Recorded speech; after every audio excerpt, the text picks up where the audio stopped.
रीवा शहर के समान थाना क्षेत्र अंतर्गत कोस्टा इलाके में भूमाफियाओं के आतंक से एक परिवार दहशत में है। पीड़ित परिवार का आरोप है कि दबंग भूमाफियाओं ने मानसिक रूप से विक्षिप्त छोटे भाई को बरगलाकर उसकी कीमती जमीन अपने नाम करा ली और अब राष्ट्रीय राजमार्ग से लगी जमीन बेचने के लिए बड़े भाई पर दबाव बना रही हैं। जमीन न बेचने पर पूरे परिवार को जान से मारने की धमकियां दी जा रही हैं। पीड़ित परिवार के मुखिया अंकित तिवारी ने बताया कि भूमाफियाओं ने उन पर प्राणघातक हमला भी किया, जिसकी शिकायत रायपुर करचुलियान थाने में दर्ज कराई गई, लेकिन पुलिस ने अब तक कोई कार्रवाई नहीं की। परिवार का कहना है कि छोटे भाई की जमीन को लेकर न्यायालय से स्थगन आदेश प्राप्त है। इसके बावजूद भूमाफियाओं ने खड़ी फसल पर मिट्टी डालकर विवादित जमीन पर कब्जा कर लिया। पीड़ित परिवार ने प्रशासन से सुरक्षा और न्याय की मांग की है। बताइए किस तरीके से भूमाफिया ने आपके छोटे भाई की जमीन हड़पी और आप किस तरीके से आप लोगों के ऊपर दबाव बना रहे हैं? क्या कुछ पूरा मामला है? मेरे छोटे भाई के साथ ले जाके धोखाधड़ी करके मैं उसकी रजिस्ट्री करवा ली और उसकी जमीन हड़प ली। कितनी जमीन थी वो? वो 1 एकड़ 96 डिसमिल थी और उसमें जबरदस्ती कब्जा भी कर रहे हैं। क्या कुछ पैसे का भुगतान वगैरह किया था? कुछ नहीं, पैसों का भुगतान कुछ नहीं किया है। जो आपके भाई की मनोदशा है, मानसिक स्थिति है, वो मानसिक स्थिति सही नहीं है और उसको पिछले 1 साल से ट्रीटमेंट चल रहा है। अब आपके साथ क्या समस्या है? अब इन्होंने जबरदस्ती उस जमीन में कब्जा कर रहा है। मैं इसका रायपुर थाने में FIR भी कर चुका हूँ।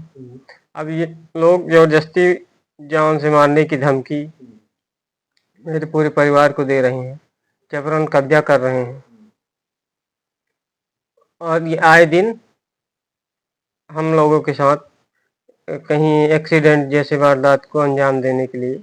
नहीं तो जब भू माफिया जो है उन्होंने उनका ये दावा है कि उन्होंने आपके खाते में पैसे भी डाले। जी, वो मेरी एक पर्सनल जमीन की कई लोगों से बातचीत चल रही और उनसे भी हुई और इस बात को लेकर वो शुक्रवार के दिन आके, जबकि मैं बोला भी कि अभी ये हमको नहीं चाहिए टोकन, उन्होंने बोला कि नहीं ये आप टोकन ले लीजिए।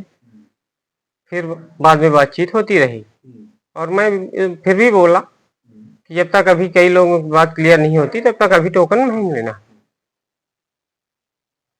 तो अब किस तरीके की धमकियां मिल रही हैं आपके और आपके परिवार को? अब ये मैं उनको ये बोल रहा हूँ कि आप एडवांस के तौर पर जो ये दिए हैं ये वापस करिए, मुझे जमीन नहीं बेचना, क्योंकि उस समय हमें जरूरत थी पैसों की, मेरी बातचीत चल रही थी, लेकिन वो आवश्यकता में नहीं है मुझे अब, इसलिए जब आप अपनी जमीन नहीं बेचना चाहते। अब ये लोग जबरदस्ती दबाव बना रहे हैं कि नहीं मुझे जमीन चाहिए, तो इसमें हमको धमकी मिल रही है। इससे पहले भी उन भूमाफियाओं ने आपकी कुछ जमीनों में कब्जा? जी सर, इसके पहले भी कर चुके हैं। तो नाम बता अंकित तिवारी। बताइए किस तरीके से भूमाफिया प्रताड़ित कर रहे हैं आपको और आपके परिवार को?